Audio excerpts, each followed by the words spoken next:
Halo teman-teman, aku Sania yang akan jadi teman belajarmu.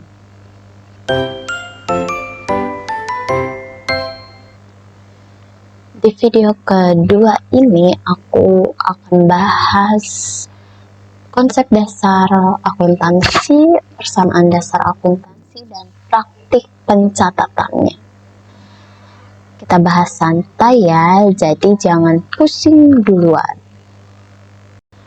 Konsep dasar akuntansi atau dikenal juga sebagai standar akuntansi keuangan atau disingkat sebagai SAK. SAK ini dipakai agar laporan keuangan rapih dan gak ngasal.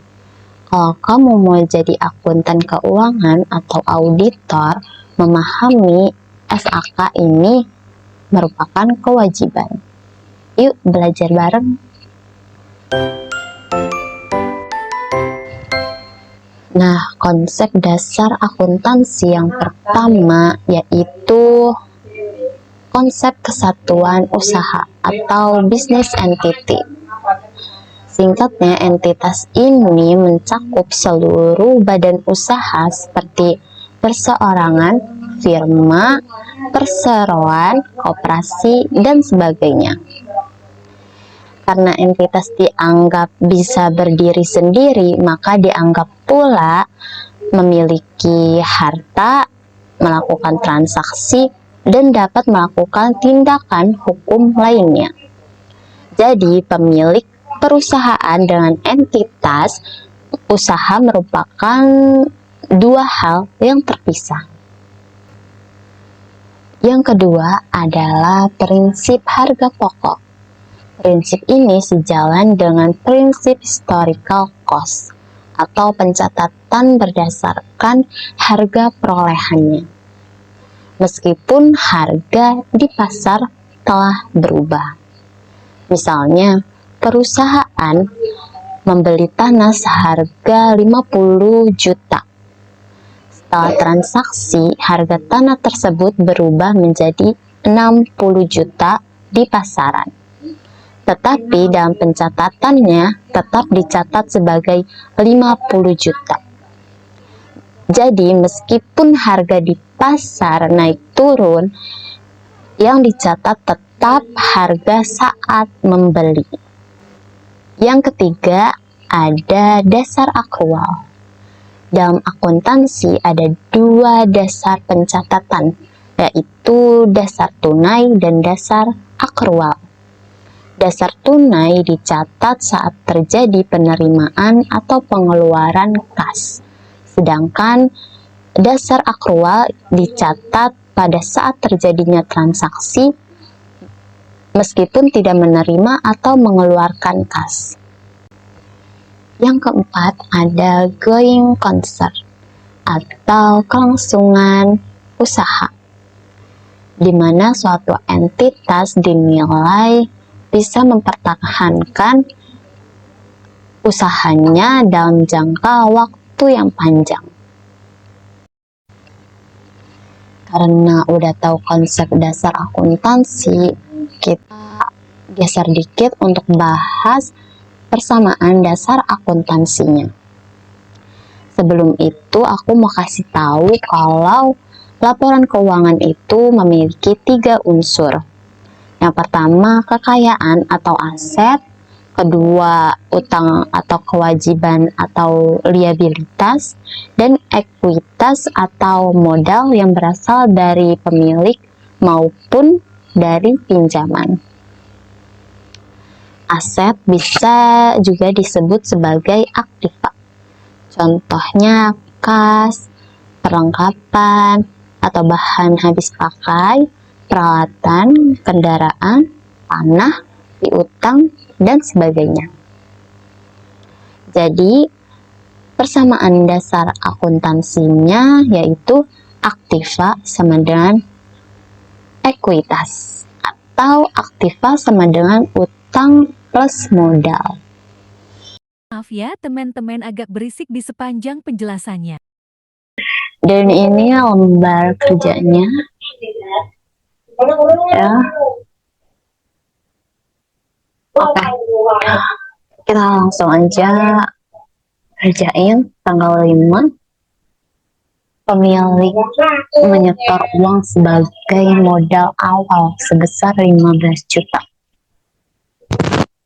Pun yang dipengaruhinya itu adalah kas bertambah 15 juta. 15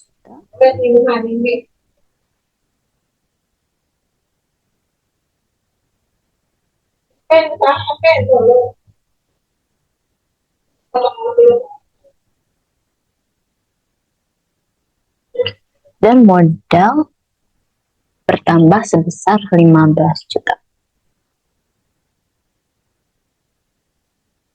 Kalau pemilik menyetor itu yang akun yang dipengaruhinya itu kas dan modal.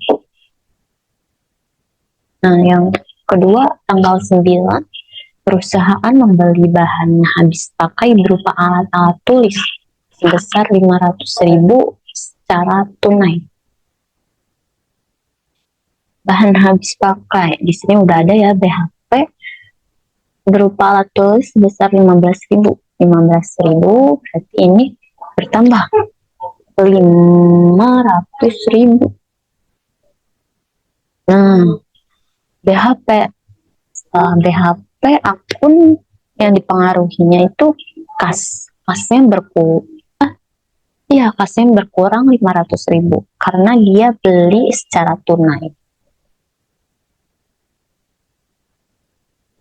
500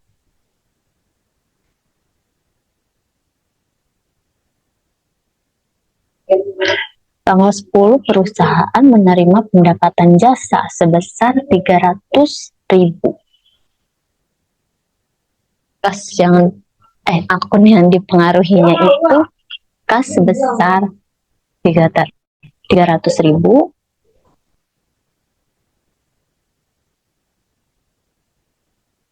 dan modal 300.000 karena pendapatan menambah. Tanggal 15, perusahaan membeli peralatan sebesar 1 juta. Peralatan bertambah ya, berarti 1 juta. Terus utangnya bertambah 1 juta. Karena apa? Karena dia belinya secara kredit. Tanggal 16, pemilik mengambil uang perusahaan atau prime namanya sebesar 2 juta untuk keperluan pribadi. Akun yang dipengaruhinya modalnya berkurang 2 juta. 2 juta dan kasnya berkurang 2 juta.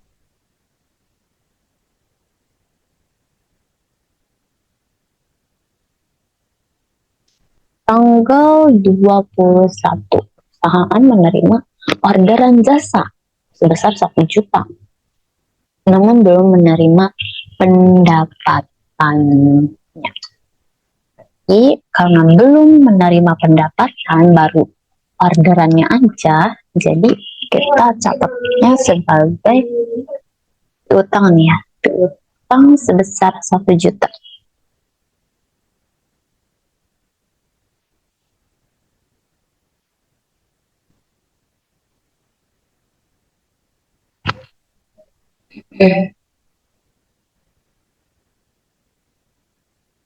Tanggal 21 lagi masih perusahaan membeli peralatan sebesar 200.000.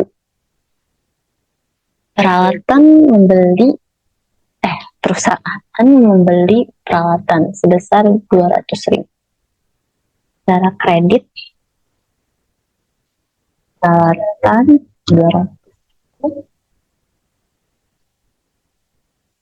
kredit ya, berarti utangnya bertambah. Tanggal 22, perusahaan menerima pembayaran jasa yang telah dilakukan tanggal 21 besar 1 juta. Berarti utang yang berkurang jadi 1 juta. Kasnya bertambah 1 juta karena diterima. Modalnya 1 juta.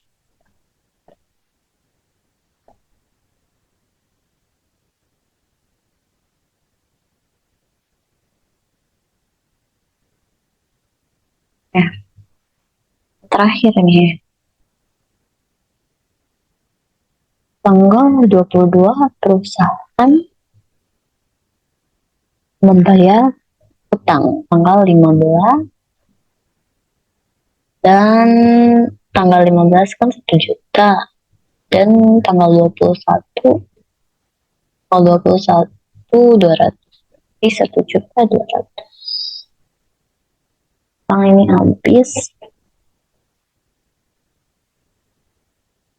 utangnya habis semua ya.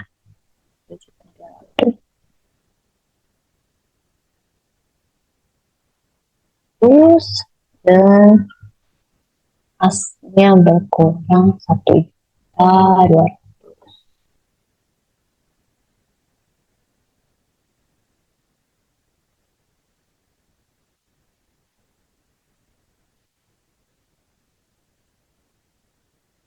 Nah, selesai. Kita tinggal totalin aja.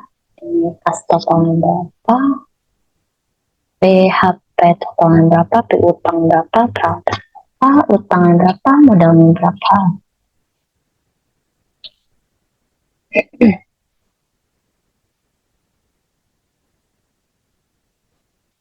15 juta kurangnya 500 tambah 300 dikurang 2 juta tambah 1 juta kurang 1 juta 12 juta 600, 12 juta 6. HP-nya 500.000. Utangnya 0 ya. Dibaca. Perawatannya 1 juta 200. Utangnya strip ya, karena dia udah kada utang. Modalnya 15 juta ditambah 3 juta 300 dikurang 2 juta ditambah 1 juta 14 juta 300.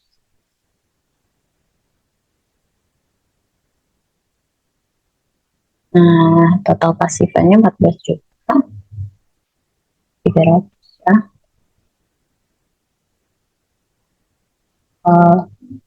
Pasifnya berapa? 14 juta tambah 5 ditambah 1 juta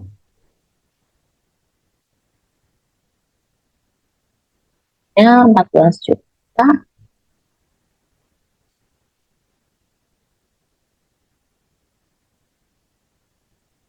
balance ya. Nah, balance akhirnya selesai juga nih teman-teman. Masih gampang kan? Masih dong. Tapi kalau masih bingung atau aku ada kesalahan, boleh komen ya. Terima kasih dan sampai jumpa di video selanjutnya. Belajar sama-sama, sama-sama bisa. Bye.